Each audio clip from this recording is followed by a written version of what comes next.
बिस्मिल्लाहिर्रहमानिर्रहीम। उम्मीद करते हैं आप खैर आफियत से होंगे। अल्लाह ताला आपको हमेशा अपने ज़मान में रखे। पाकिस्तान में हर साल हज़ारों लोग अपनी ज़मीन, जायदाद, घर और अपनी जमा पूंजी से एक छोटी सी गलती की वजह से महरूम कर दिए जाते हैं। वो छोटी सी गलती कौन सी है? 3 ऐसे कानूनी दस्तावेज़ होते हैं, 3 ऐसे अहम, ज़रूरी और बुनियादी किस्म के आपके डॉक्यूमेंट होते हैं, आपके कानूनी कागज़ होते हैं जो हर शहरी के पास होते हैं और जो हर शहरी का हक़ होता है। बदकिस्मती से वो गलती करते हैं, वो इन तीनों कागज़ में से कोई कागज़ किसी को एतमाद की बिना पर किसी के हवाले कर देते हैं और उस एतमाद के नतीजे में फिर वो अपनी जमा पूंजी, अपनी ज़मीन या अपने घर से महरूम हो सकते हैं। 3 अहम कौन से ऐसे कानूनी दस्तावेज़ हैं जो आपको ज़िंदगी में कभी भी किसी को नहीं देने चाहिए, किसी सूरत भी नहीं देने चाहिए। आज इस वीडियो में हम आपके साथ ये डिस्कस करने वाले हैं। लेकिन इससे पहले अगर आप हमारे चैनल पर नए हैं तो हमारे चैनल को सब्सक्राइब ज़रूर कर लें ताकि इसी तरह की कारआमद और मालूमाती वीडियो बर वक्त आप तक पहुँचती रहे। सबसे पहला ख़तरनाक तरीन कागज़ जो आप अपनी ज़िंदगी में अक्सर किसी एतमाद वाले शख्स को देते हैं और उसके बाद फिर आप अपनी प्रॉपर्टी, अपनी ज़मीन, अपना घर, अपनी गाड़ी या अपने बैंक बैलेंस से आप हाथ धो बैठते हैं। वो अहम पहला कागज़ एक खाली स्टाम्प पेपर होता है। आप एतमाद करते हैं, आप ट्रस्ट करते हैं, आपके साथ जिसका ताल्लुक़ होता है। इधर कचहरी में भी रूटीन में ये चीज़ होती है कि एक स्टाम्प पेपर लिया जाता है, चलो आप इसके ऊपर साइन अंगूठा कर दो, तहरीर बाद में लिख लेंगे। ये बहुत ख़तरनाक चीज़ है।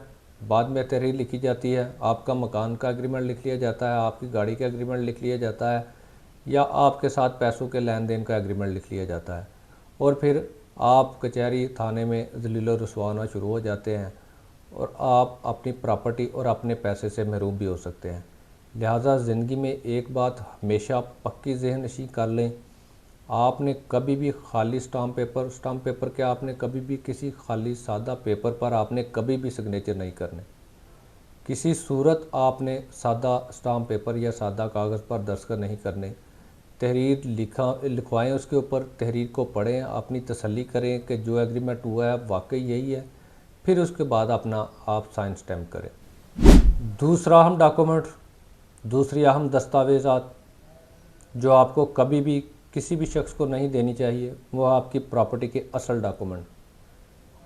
बाज़ आपके एजेंट वगैरह या आपका कोई एतमाद वाला बंदा अगर आप प्रॉपर्टी सेल करना चाहते हैं या किसी काम के लिए भी आप उसका वेरिफिकेशन चाहते हैं, वो आपसे कहते हैं कि अपना असल रजिस्ट्री, असल डॉक्यूमेंट जो आपकी प्रॉपर्टी का वो हमें दे दें, हमने सिर्फ इसको चेक करना है। इस तरह आप एतमाद करके उनको अपनी रजिस्ट्री का असल डॉक्यूमेंट दे देते हैं।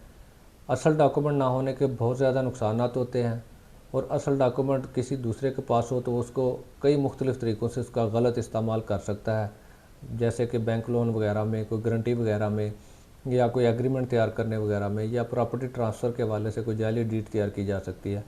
लिहाजा आपका जो प्रॉपर्टी का असल डॉक्यूमेंट है, याद रखें इसकी कभी भी ज़रूरत नहीं पड़ती। असल डॉक्यूमेंट की कभी भी ज़रूरत नहीं पड़ती जहाँ पर आप मौजूद ना हो। इसकी ज़रूरत हमेशा वहाँ पर पड़ती है जहाँ पर अगर आप मौजूद हैं। तो असल डॉक्यूमेंट कभी किसी को ना दें। अगर ज़रूरत पड़ती है किसी को, किसी ने कोई वेरिफिकेशन करनी है तो उसको फ़ोटो स्टेट करवा के उसको कापी दे दें, लेकिन असल डॉक्यूमेंट कभी भी अपनी प्रॉपर्टी का, जायदाद का, ज़मीन का कभी भी किसी के हैंड ओवर ना करें।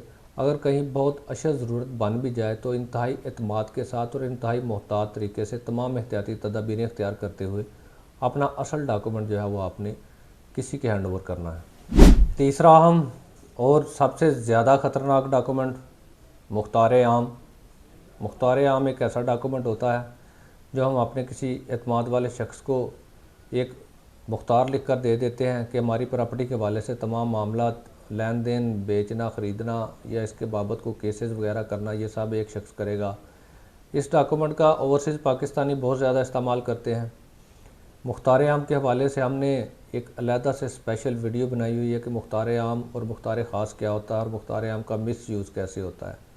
वो आप अलहदा से विज़िट करके हमारा चैनल देख सकते हैं। लेकिन यहाँ पर मैं आपसे सिर्फ इतना ही कहना चाहूँगा कि आप मुख्तार आम कभी भी किसी को ना दें। कोशिश करें हत्तल इम्कान, बाज़ मामलात में हो जाता है कि मुख्तार आम के बगैर चारा नहीं चलता, लेकिन कोशिश करें कि आप मुख्तार ख़ास ही दें।